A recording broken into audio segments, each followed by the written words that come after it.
नंदनवन अटारी में 4 तेंदुए और एक लकड़बग्घे को नजरबंद करके रखा गया था। ये धूप, बारिश के पानी और मिट्टी से महरूम थे। इन्हें किसी प्रकार की सुविधाएं नहीं मिल पा रही थीं और इन्हें पर्यटकों से भी दूर रखा गया था, प्रतिबंधित क्षेत्र में रखा गया था, जहां तक पहुंच पाना आम लोगों के लिए कठिन था या कहें कि नामुमकिन था।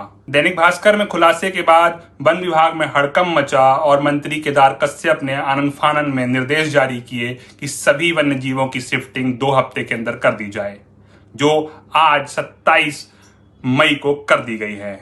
नमस्कार, मैं हूं प्रशांत और आप देख रहे हैं इन्वेस्टिगेशन विद प्रशांत। 1 मई को दैनिक भास्कर में मैंने एक खबर प्रकाशित की जिसमें बताया कि वन विभाग ने 4 तेंदुए और एक लकड़बग्घे को नंदनवन में बंद करके रखा हुआ है।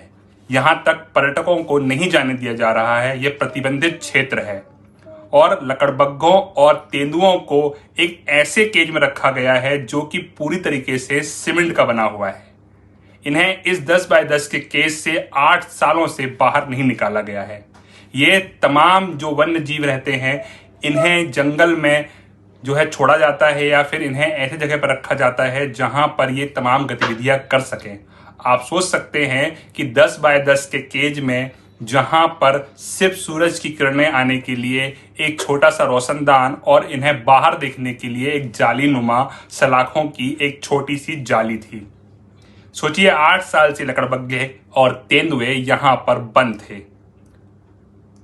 दैनिक भास्कर में मुझे ये जानकारी मिली और मैंने 1 महीने तक इसमें इन्वेस्टिगेशन किया। 4 बार मैं नंदनवन गया।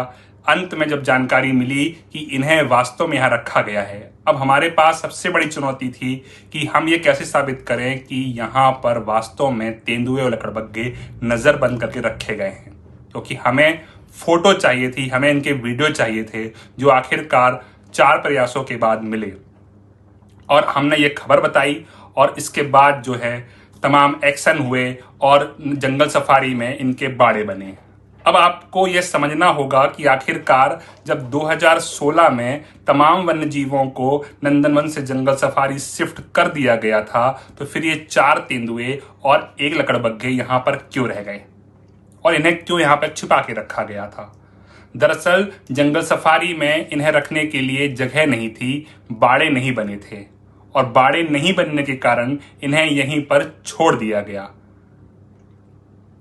इसके बाद 8 साल बाद करीब 2024 में इनके बाड़े बनाने के लिए 26 लाख रुपए स्वीकृत हुए और उसके बाद 1 साल की पूरी प्रक्रिया में ये बाड़े उस वक्त बनकर तैयार हुए जब दैनिक भास्कर में इसका खुलासा हुआ। अफसर इस मामले में चुप्पी साधे हुए थे, कुछ भी कहने को तैयार नहीं थे। बस यही बयान आया कि हाँ, हमसे गलती हो गई। हाँ, इन्होंने स्वीकार किया अपने स्पष्टीकरण में कि बाड़े बनने में देरी हुई। अब जाकर बाड़े बन गए हैं और यहाँ पर शिफ्टिंग हो चुकी है, तो एक बड़ी राहत की बात है।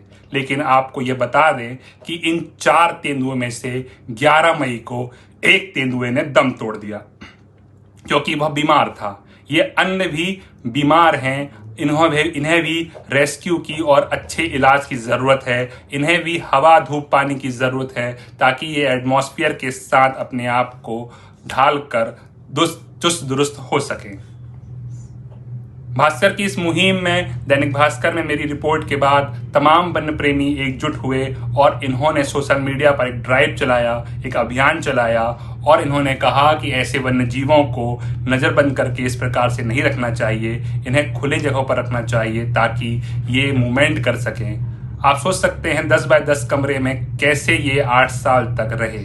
जब ये शिफ्ट हो गए हैं तो अब एक बड़ी राहत की बात है और उम्मीद की जानी चाहिए कि भविष्य में इस प्रकार किसी वन्य जीव के साथ इस प्रकार की प्रताड़ना, इस प्रकार की अमानवीय व्यवहार ना होने पाए। इन्वेस्टिगेशन विद प्रशांत के 2nd एपिसोड में बस इतना ही। हम बहुत जल्द 3rd एपिसोड में एक नए इशू के साथ, एक नए इन्वेस्टिगेशन में आपसे जुड़ेंगे। बहुत बहुत शुक्रिया। जय हिंद।